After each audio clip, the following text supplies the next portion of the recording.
Aquí estoy en la Unión Europea, y aquí ya no lo estoy. Al menos, eso es lo que afirma este lugar, porque estamos en el corazón de Copenhague, la capital de Dinamarca, uno de los países más ricos, más regulados y más ordenados del mundo. Y sin embargo, en 34 hectáreas, alrededor de 900 personas viven según sus propias reglas en una ocupación fundada por hippies, activistas y marginados de los años 70, casas que ellos mismos construyeron en un terreno que nunca les fue otorgado oficialmente. Un lugar donde, durante más de 50 años, se ha vendido cannabis al aire libre frente a los turistas. Un lugar donde la policía no entraba, o si lo hacía, se iba unos minutos después. Un lugar donde está prohibido tomar fotos y donde no hay ni alcalde, ni jefe, ni jerarquía. En 2016, un vendedor de drogas en fuga le dispara en la cabeza a un policía. En 2021, un joven de 22 años pierde la vida. Y en 2023 de nuevo, 2 hombres enmascarados abren fuego en un café, un muerto, 4 heridos. Para entender cómo una ocupación hippie fundada en 1971 se convirtió en el escenario de tiroteos entre pandillas, fui al lugar. Conocí a Thomas y Natalie, una pareja que vive aquí. Thomas nació en Cristiania. Su padre se mudó ahí en 1973, 2 años después de su fundación. Me abrieron sus puertas, me subieron a su bicicleta de carga, me presentaron a sus vecinos y lo que descubrí no se parece en nada a lo que había leído antes de venir. Aquí está Cristiania, la ciudad libre y, según algunos, la última ciudad sin ley de Europa.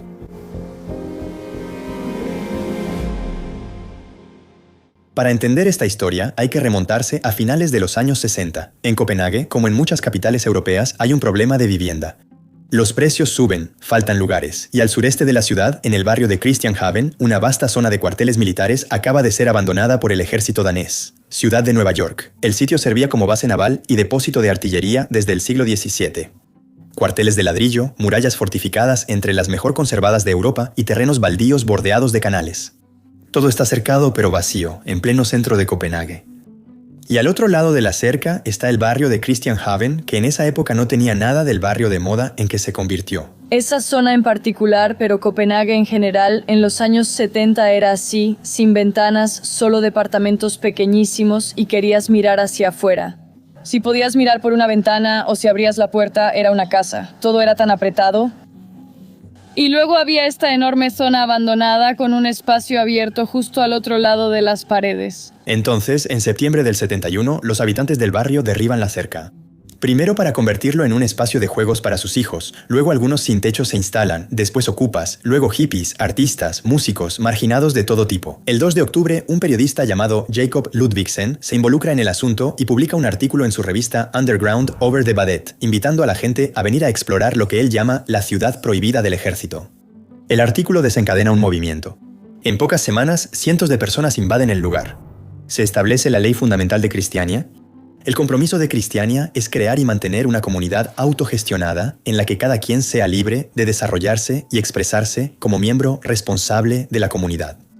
El gobierno socialdemócrata de la época duda podría enviar a la policía, pero deciden dejar que las cosas sigan su curso. Oficialmente, Cristiania es calificada como una experiencia social. Ya veremos qué resulta de esto. Y muy pronto, la gente empieza a instalarse para quedarse. Entre ellos, el padre de Tomás, que llega en el 73 desde un colectivo de artistas en Suecia y que, desde el primer día, decide construir como si fuera para siempre. Cuando mi papá se mudó aquí en el 73 con sus amigos, empezaron a construir departamentos, a poner calefacción central y la gente les decía, están locos. No saben si nos vamos a quedar aquí. Y ellos decían, vamos a vivir aquí como si fuéramos a quedarnos para siempre. Y creo que esa mentalidad también fue la razón por la que realmente funcionó, porque la gente podía ver que, de verdad están haciendo algo por este lugar. Alrededor de él, las casas surgen, todas diferentes. Algunas empiezan como una simple caravana y con el paso de las décadas se convierten en construcciones únicas. Excepto que esta experiencia social, como la llama el gobierno, muy pronto tendrá que luchar para sobrevivir. Al principio, Cristiania depende del Ministerio de Defensa, ya que es un antiguo terreno militar, y el primer ministro en funciones ve la experiencia como una buena moneda de cambio. Pero en el 76 llega uno nuevo. Pero en 1976 nos tocó ese Ola Müller, sí. Y él quería ser elegido. Era el ministro de Defensa. Quería ser el ministro de Justicia. Así que convirtió limpiar Cristiania en el eje de su campaña electoral. La amenaza es real. El gobierno habla abiertamente de demoler Cristiania, de enviar las excavadoras, de arrasar las casas, de expulsar a las familias. Y es ahí donde sucede algo notable. Toda la comunidad se moviliza y marcha hacia el Ministerio de Defensa. Toda Cristiania fue al Ministerio de Defensa y pues protestaron y hablaron con diferentes miembros. Dragones enormes y sí. Muchas cosas y caballos y perros y cabras y niños y ya sabes, fue como todo un espectáculo. Pero lo más fascinante es lo que sucede detrás de escena. Para demoler Cristiania, el gobierno necesita obreros. Y los sindicatos daneses se niegan. La gente de los sindicatos dijo, pero necesitas algunos trabajadores para hacer este tipo de trabajo, y nosotros no queremos hacerlo. No queremos echar a las familias porque podemos ver que son personas normales que solo intentan vivir de una manera alternativa y demostrar que podemos vivir juntos y construir cosas juntos. Y luego hay un giro mediático inesperado. Un programa de televisión danés toma a una familia que odia Cristiania, una familia que solo ha leído los artículos negativos en los periódicos, y los hace vivir en la comunidad durante 2 semanas. Y era un programa de televisión y cambiaron completamente, estaban tan emocionados con Cristiania, les encantó el lugar y eso también cambió la opinión pública. Así que fue como algo para los políticos. Ellos decían, nos vamos a meter en problemas, tal vez no vamos a ser reelegidos, o sí. Cristiania se mantiene en pie, gracias a una mezcla de movilización popular, presión sindical y un cambio en la opinión pública. Y este esquema se va a repetir durante 50 años. En los años 80 la amenaza de desalojo sigue presente. Luego, en los años 90, un gobierno socialista calma la situación y deja que Cristiania respire durante unos 10 años. En 2002, un gobierno de derecha vuelve al poder y relanza el proyecto de normalización de Cristiania.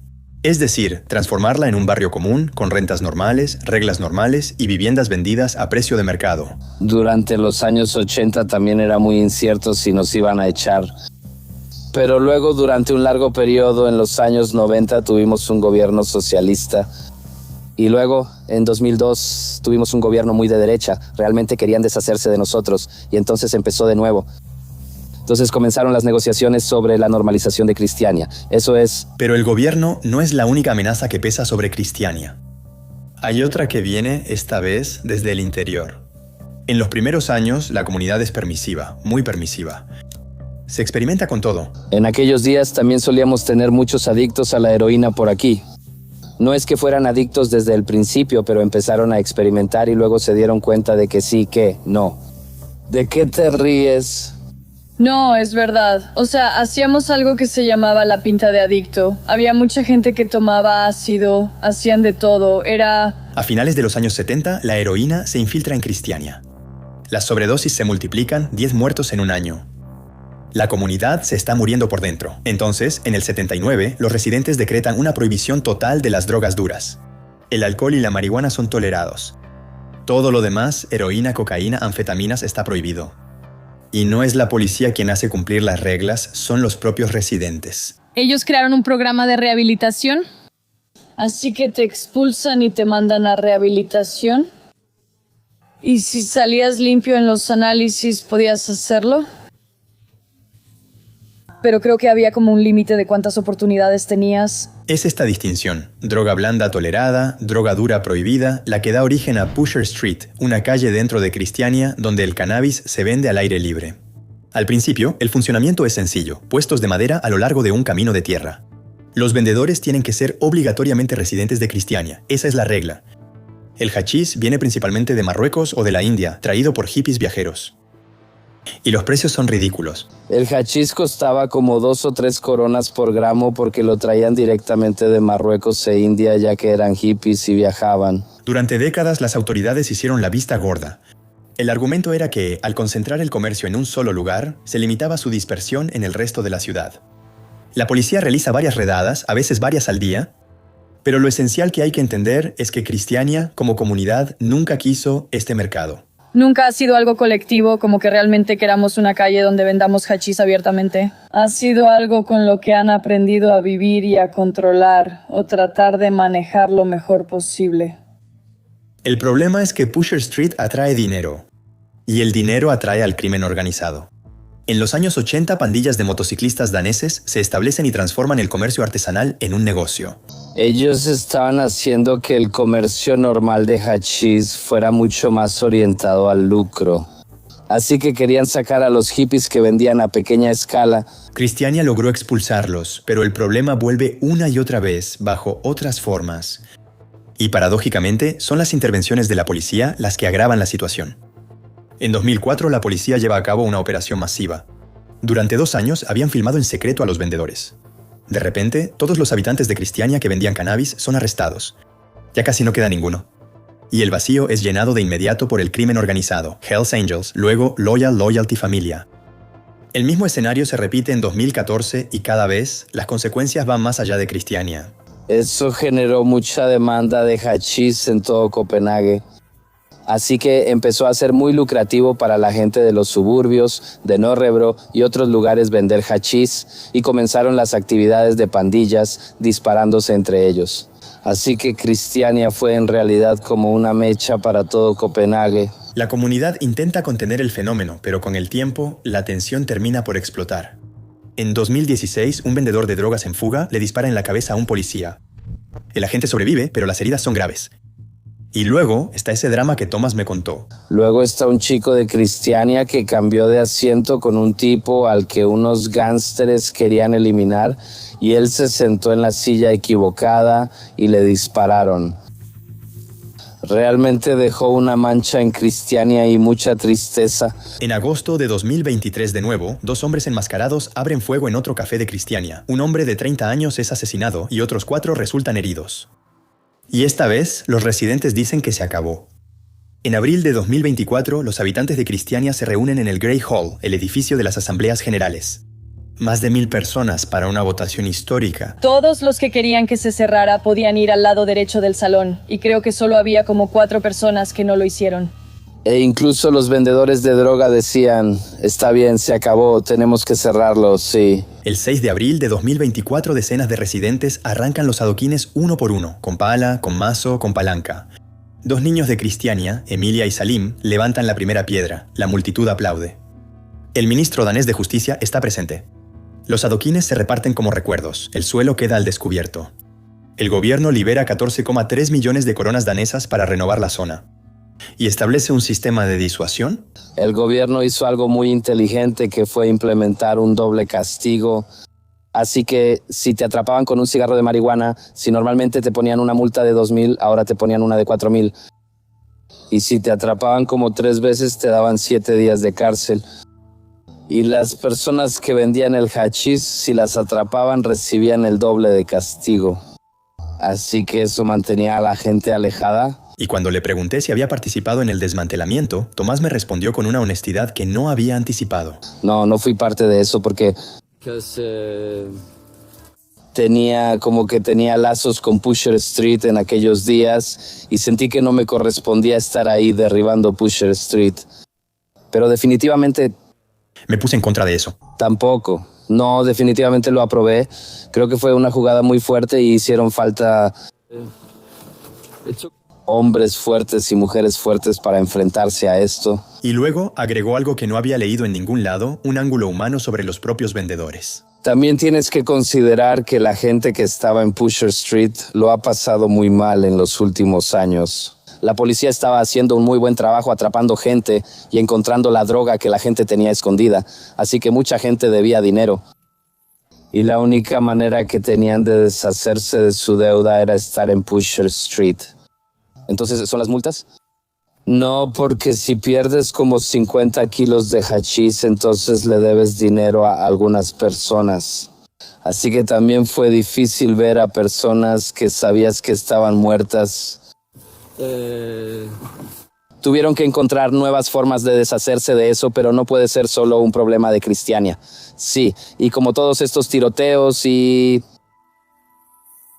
Ahora estamos empezando a tener víctimas entre los habitantes de Cristiania. Eso fue demasiado para que Cristiania lo soportara. Pero Cristiania también se ha vuelto más pobre. Pusher Street, lo queramos o no, atraía a los turistas, y con ellos a los clientes de los bares, los cafés y las tiendas de artesanías. El presupuesto anual de Cristiania, alrededor de 50 millones de coronas danesas, se ha reducido. 1/4 parte provenía de los comercios locales y 3/4 partes de las rentas de los residentes. Y entre estos residentes, muchos estaban vinculados al comercio de cannabis. Algunos hoy están en prisión, y sobre el tema de la legalización, Thomas tiene una postura clara. La prohibición siempre será algo que atraerá la criminalidad. Y la mantuvimos durante unos 50 años y luego explotó. Y ahora depende del gobierno. No, creo que debería legalizarse. y puedes ver muchos problemas en Suecia y también es por la prohibición. Es como si estuviera financiando mucha actividad de pandillas y es mucho dinero porque todos fuman. La pregunta que todos se hacen ahora es, ¿puede Christiania sobrevivir sin Pusher Street? Y aquí es donde este video va a dar un giro. Porque hasta ahora les he contado la historia que todos cuentan, el cannabis, las pandillas, los tiroteos, Pusher Street, pero cuando pasé el día con Tomás y Natalia, cuando me subieron a su bicicleta de carga y me mostraron su vida cotidiana, entendí algo. De niño, me entrevistó un periódico local y hablaban de Pusher Street, Pusher Street, Pusher Street. Y yo les dije, sí, pero es solo una de las calles de Christiania. ¿Saben cuántas calles tenemos? Y ellos dijeron sí. Christiania son decenas de calles y el mundo solo ha mirado una sola. Yo diría que como el 80% de todo lo que leo en línea no es verdad. Sí, o es como una semiverdad o un mito. Cuando uno pasea por Christiania con Tomás, entiende que este lugar no se parece en nada a lo que se puede leer en línea. Estamos en su bicicleta de carga y nos lleva a los rincones que los turistas nunca ven. Estoy realmente feliz. Para llevarnos a la parte de atrás. Sí, porque hay mucha gente que solo da una vuelta rápida, pero esto es algo que rara vez ven, como el campo, como yo le llamo. Los edificios militares de ladrillo son las estructuras originales, pero todo lo que es de madera fue construido por los residentes desde los años 70. También hay caballos que los niños montan en un establo en medio de la comunidad. Este es el establo de caballos. Tenemos caballos aquí y todos los niños montan a caballo. Una guardería con una tradición única. Cuando terminan el kinder, saltan por esta ventana y los padres se paran aquí y los animan porque ahora ya son lo suficientemente grandes para ir a la escuela. Una tienda orgánica fundada en los años 70, que fue una de las primeras en Dinamarca, dirigida por un tipo que Natalia describe como el Agri de Christiania. Un club de fútbol, el CSC, que juega en la quinta división danesa, con su propia tienda cuyos ingresos financian al club. Jugué 2 partidos para el segundo equipo y les dije, puedo jugar, pero lo único que no quiero es jugar de lateral izquierdo. Jugué de lateral izquierdo 4 veces y solo puedo usar mi pierna derecha. Es una locura. Christiania tiene su propia bandera, un rectángulo rojo con 3 puntos amarillos que supuestamente representan las 3 I's de Christiania. Su propia moneda, el lön, acuñada desde 1976, una bicicleta de carga, la Christiania Bike, que se ha vuelto emblemática y se exporta a todo el mundo. Y cada año, desde el 76, toda la comunidad se reúne para organizar una cena de Navidad para las personas sin hogar de Copenhague. Es algo que realmente es muy entrañable para Christiania, pero hacemos algo que se llama Christmas Less Christmas, donde organizamos la Nochebuena para personas sin hogar y para quienes no tienen dónde pasar la Navidad. Y toda la comunidad de Christiania se une para cocinar y conseguir donaciones para los regalos, y hay músicos que se presentan y cada año asisten varios miles de personas. Lo hemos estado haciendo desde el 76. ¿Y saben qué es lo que nunca se cuenta tampoco? Los impuestos. La idea de que los habitantes de Christiania no pagan nada es un mito. Tenemos exactamente el mismo sistema fiscal que el resto de los Países Bajos, pagamos los mismos impuestos al gobierno danés. Además de eso, también tenemos impuestos internos. Así que realmente queremos pagar más impuestos que una persona normal. Los habitantes de Christiania pagan los mismos impuestos sobre la renta y los mismos impuestos a la propiedad que cualquier otro danés. Y además de eso, una contribución comunitaria de aproximadamente 1.600 coronas al mes, que son como 215 euros que financia las instituciones, la recolección de basura, el mantenimiento, el salario de los abogados, contadores y empleados contratados por la comunidad. Incluso tienen un fondo de emergencia en caso de incendio. La mayoría de los residentes trabajan fuera de Christiania en trabajos comunes. Thomas, por su parte, trabaja en la construcción. Y en 2006, el gobierno ofrece a cada residente la posibilidad de comprar individualmente su vivienda. Es una oferta que, en cualquier barrio de Copenhague, habría provocado una avalancha, pero los habitantes de Christiania hacen lo contrario. Reunimos todos nuestros derechos individuales para comprar el lugar y los pusimos en un fondo. Compramos Christiania por como 90 millones de coronas danesas. 90 millones de coronas, alrededor de 12 millones de euros por 34 hectáreas junto al canal, en pleno centro de Copenhague. Un terreno cuyo valor real es incalculable. Los ocupas se convirtieron en propietarios, pero propietarios colectivos. El terreno pertenece a la Fundación Friton Christiania. Las casas no se venden, no se puede especular, nadie posee nada de manera individual. Y todo eso existe a unos metros de Noma, uno de los restaurantes más caros del mundo, donde la cuenta puede rondar los 600 euros por persona. Bueno, y paralelamente a todo eso, Natalie me confió un anuncio. Preocupación. Muchos de los primeros habitantes de Christiania siguen vivos, pero sus historias nunca han sido documentadas. El tiempo apremia. Cristiania también tiene su propia estructura de salud, la Health House, creada en los años 70, enfermeras para las dolencias cotidianas, un médico una vez al mes para las personas mayores que están solas. Pero el objetivo nunca ha sido crear un estado dentro del estado. No creo que la intención haya sido nunca crear escuelas aquí y tener un hospital. Solo somos una parte de Copenhague. Es como una zona residencial con oficinas y espacios. Y no hay cercas, no hay vallas, no hay letreros que digan no te sientes aquí. Cristiania realmente quiere que la gente se sienta segura y que venga, y también realmente queremos salir nosotros. Las decisiones se toman por consenso, no por voto de mayoría, se discute hasta llegar a un acuerdo. Y la convivencia se basa en un principio simple. Con algunas personas puedes tener opiniones diferentes sobre ciertas cosas, pero aún así puedes ser amigable con ellas, aunque no estén de acuerdo en muchas cosas. Y creo que en realidad podríamos enseñar a otras personas cómo vivir cerca unos de otros, ser diferentes y tener puntos de vista distintos sobre las cosas, pero aún así vivir en armonía. Hoy en día, Cristiania está en un punto de inflexión. Ya no hay Pusher Street, ya no hay ingresos por cannabis, pero sigue siendo una comunidad que se niega a desaparecer. Y al contrario de lo que uno podría pensar, Cristiania no es un lugar cerrado, es posible mudarse ahí. El proceso se realiza en 3 etapas: solicitud por escrito, primera entrevista, segunda entrevista. Tal vez seleccionan a 10 personas de cada 100 solicitudes. Y sobre todo, desde el cierre de Pusher Street, la comunidad está buscando nuevos residentes. Y una nueva etapa comienza en febrero de 2026. Cristiania aprobó la construcción de 15.000 metros cuadrados de viviendas sociales en su territorio, lo que equivale a unos 300 nuevos residentes, previstos para el año 2021. Es una condición del acuerdo realizado con el Estado danés para asegurar definitivamente la propiedad del terreno. Es un cambio fundamental. Por primera vez en 55 años, la gente va a vivir en Cristiania no porque hayan elegido esta comunidad, sino porque necesitan una vivienda asequible en Copenhague. Pero Thomas lo ve como una oportunidad. Sí. Vengan para que todavía podamos crear nuestras propias organizaciones de vivienda donde básicamente podamos elegir.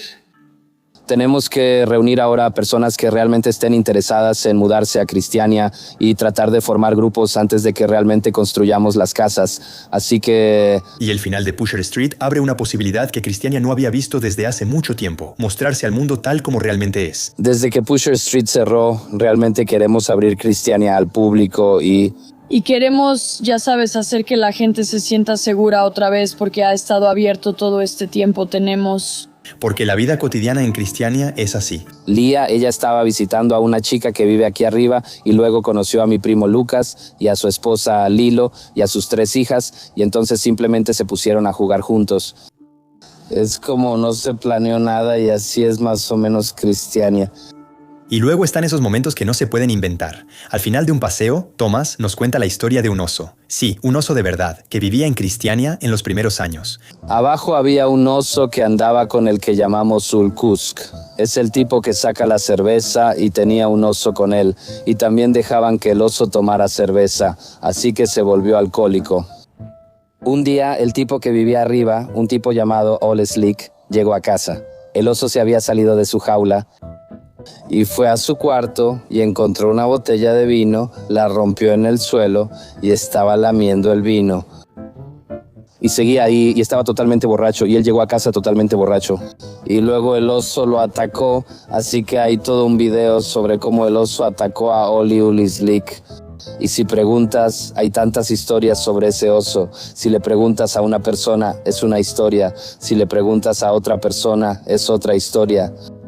Y hay algunas personas que realmente están indignadas porque el oso fue expulsado de Cristiania. Pensaron que estuvo muy mal. Sí, se volvió ya. Cristiania tiene 55 años de historia y por primera vez tiene la oportunidad de contarla sin que Pusher Street acapare toda la atención. Cristiania es una anomalía. Un lugar que nadie quiso administrar y que gente común transformó en un lugar extraordinario. No es perfecto, no es limpio, no es 100% legal, pero está vivo. En un mundo donde cada metro cuadrado del centro de la ciudad está optimizado, monetizado, gentrificado, todavía existe un lugar de 34 hectáreas en pleno Copenhague, donde el terreno no está en venta, donde las casas están hechas de retazos, donde el consenso reemplaza la votación, donde la ganancia no es el objetivo. Cristiania demuestra que una comunidad puede organizarse sin jerarquía, sin policía, sin promotores inmobiliarios. que la gente es capaz de crear sus propias reglas, que la anarquía no significa ausencia de orden, significa ausencia de un gobierno impuesto. Pero Cristiania también muestra los límites de este modelo. Cuando el cannabis atrae a las pandillas, cuando los tiroteos se multiplican, cuando los propios residentes terminan arrancando los adoquines de su propia calle para recuperar el control, es que algo se salió de control. Hoy en día, Cristiania está en un punto de inflexión. Ya no habrá Pusher Street, se van a construir viviendas nuevas y 300 nuevos residentes llegarán de aquí al 2031. Pero hay una identidad que preservar. Una comunidad que se reinventa. Y el letrero a la salida, ese que dice «Ahora estás entrando a la Unión Europea», es un poco falso. Cristiania también forma parte de Copenhague, que forma parte de Dinamarca, que forma parte de la Unión Europea. Es un gesto simbólico, casi irónico, pero después de pasar tiempo aquí, entiendo por qué lo pusieron. Porque Cristiania quizá nunca realmente dejó Europa, pero siempre ha intentado vivir como si lo hubiera hecho. Amigos, espero que este video les haya gustado. Es por mucho el proyecto más grande que hemos hecho en el canal, entre el viaje a Copenhague, las entrevistas y la edición que tomó semanas. Así que, si les gustó, de verdad, un like y una suscripción nos ayudan muchísimo. Y si tienen preguntas sobre Cristiania o si ya han ido, díganmelo en los comentarios. Tengo mucha curiosidad de leer sus opiniones. Y muchísimas gracias a todas las personas que hicieron posible este video, Natalie, Thomas y Rasmus. Por mi parte nos vemos en 2 semanas.